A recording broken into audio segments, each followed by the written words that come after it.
Iman yang terlihat. Yakobus 2 ayat 18. Tetapi mungkin ada orang berkata, padamu ada iman dan padaku ada perbuatan. Aku akan menjawab dia, tunjukkanlah kepadaku imanmu itu tanpa perbuatan, dan aku akan menunjukkan kepadamu imanku dari perbuatan-perbuatanku. Banyak orang merasa sudah beriman kepada Tuhan tetapi imannya tidak dirasakan dan tidak bisa dilihat oleh orang lain.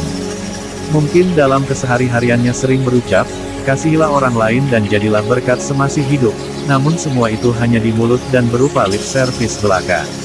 Alkitab mengingatkan kita pada iman yang benar yaitu 1. Iman yang hidup harus selaras dengan perbuatan. Yakobus 2 ayat 17.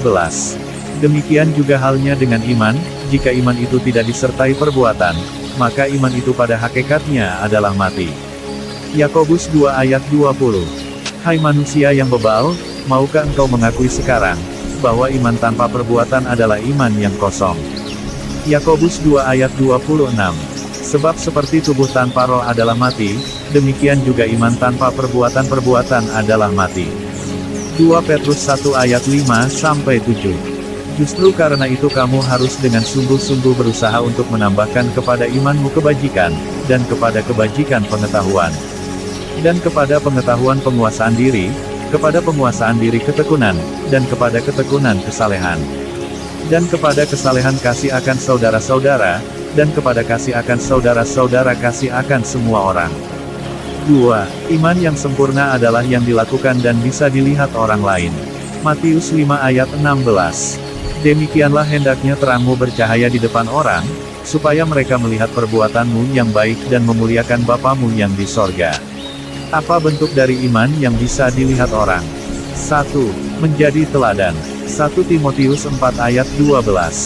Jangan seorang pun menganggap engkau rendah karena engkau muda. Jadilah teladan bagi orang-orang percaya, dalam perkataanmu, dalam tingkah lakumu, dalam kasihmu, dalam kesetiaanmu dan dalam kesucianmu. Titus 2 ayat 7, dan jadikanlah dirimu sendiri suatu teladan dalam berbuat baik. Hendaklah engkau jujur dan bersungguh-sungguh dalam pengajaranmu. 2. Berbelas kasihan pada yang kesusahan. Matius 25 ayat 40. Dan raja itu akan menjawab mereka, aku berkata kepadamu, sesungguhnya segala sesuatu yang kamu lakukan untuk salah seorang dari saudaraku yang paling hina ini, kamu telah melakukannya untuk aku. 1 Yohanes 3 ayat 17-18.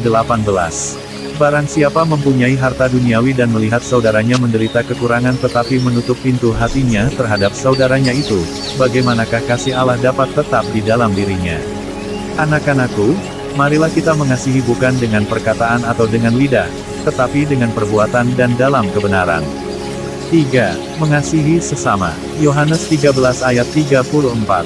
Aku memberikan perintah baru kepada kamu, yaitu supaya kamu saling mengasihi, sama seperti aku telah mengasihi kamu, demikian pula kamu harus saling mengasihi. 1 Petrus 1 ayat 22.